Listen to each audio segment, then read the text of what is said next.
You have always been champions. You left Jamaica as champions and you have come back as heroes because your performance has been excellent. You have never disappointed us and we are so proud of you. You are young ambassadors. You are not just about what is happening now, but what the future holds.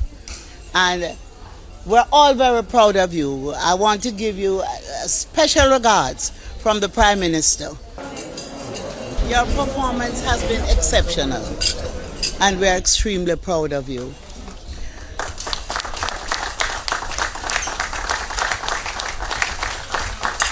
You continue on this path and you will be walking the same road of all those who have come before you. You have good examples to follow and you keep it up. And I want to say to all our athletes here today that you're standing on great shoulders and you must always remember that. You have a reputation to maintain. You have a country that believes in you and that is depending on you. And so, welcome home. We all love you and may God bless you all.